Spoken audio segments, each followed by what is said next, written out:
Hey Capricorn, this is Chelsea here from Lunar Healings. This is a timeless message for your Sun, Moon, Rising, or Venus sign, so do please apply them all. If you find that this reading resonates, then please like, share, comment, and subscribe, and I thank you so much for being here. You can also book a personal reading by going to lunarhealings.com. So let's take a look. Thank you so much. Capricorn. Ooh, okay.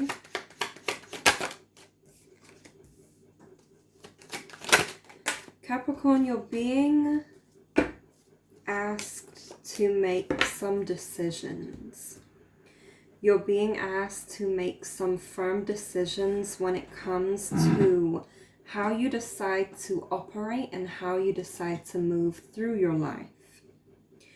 You may be so hard on yourself sometimes. You may be so hard on yourself to the point where you overwork yourself.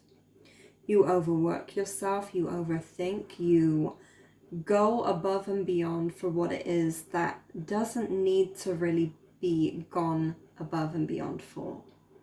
So you've got the Five of Cups, the Queen of Swords, the Seven of Swords, the Ace of Wands, and the Four of Swords here.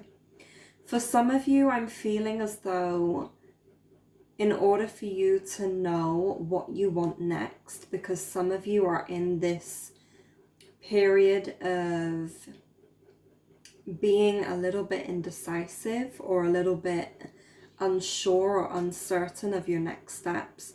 In order for you to know how to move forward, you guys are going to have to come back to the present moment. And sometimes being in the present moment for you guys may feel slightly uncomfortable. It's almost like you guys have, what is that? It's like being someone else. It's like filling someone else's shoes. And because your minds are so much on go, go, go, like I said, when it comes back to being in the present moment, it's almost like you have, I can't remember that word, but it's basically when you feel like there's someone else there that isn't you. Trying to think of the word, but I have no idea. And it's almost like you kind of deceive yourself a little bit because it feels like it's like a stranger in your body because you're so used to being here, there, and everywhere that when it comes to being in the present moment, it feels uncomfortable. So for some of you guys, you are being called to rest. You're being called to make sure that you're giving yourself exactly what it is that you need without actually telling yourself that you need something else. Okay? Because I feel like, again, it's time for you to start making certain decisions. But it's like first you have to go through the process of being uncertain.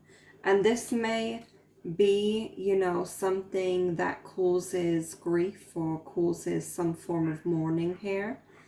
And I feel like as you grow through this period of rest, as you grow through this period of being in the present moment, that's when awareness and that's when a decision that you've been needing to make will come through and find you. But it's like the more that you put pressure on yourself, the more that this person steps in, right? This stranger steps in. The more that you put pressure on yourself, it's like a disconnect. It's like disassociation. It's like having a disconnect between who you are, or should I say who you were and who you are now. Because yeah, you can continue to keep going and going and going, but what happens when eventually your tank runs dry? Who pours back into you? Who gives you what you need? You know, no one else can do that. You have to be the one to make that decision for yourself, to say, hey, I'm going to rest for a moment. I'm going to rest for a moment, and I'm going to rejuvenate myself. I'm going to give myself everything that I need in order to make a clear decision, in order to see clearly, in order to take action that I know needs to be taken, but I don't have a clear enough answer just yet. So when this person steps in, when this stranger steps in, the best thing that you can do is to take a step back. And when I say take a step back, allow them the space to move around, allow them the space to feel, allow them the space to grieve, because whoever this person was is no longer you. We go through different periods, different stages, different cycles, different experiences in our lives. And it's important to know when to shed the layer of what was. And that's something that you're going to be doing. You're going to be shedding these layers, and it's going to feel uncomfortable. It's going to feel uncertain. It's going to feel unstable for a little bit. But this is, I'm hearing that time is a teacher. And if you're patient with yourself and you push through, not necessarily in terms of physically, but in terms of pushing through in the sense of knowing that it's okay to shed these layers, then you'll teach yourself something very valuable about coming back home to yourself and regrounding yourself and recentering yourself, rerouting yourself.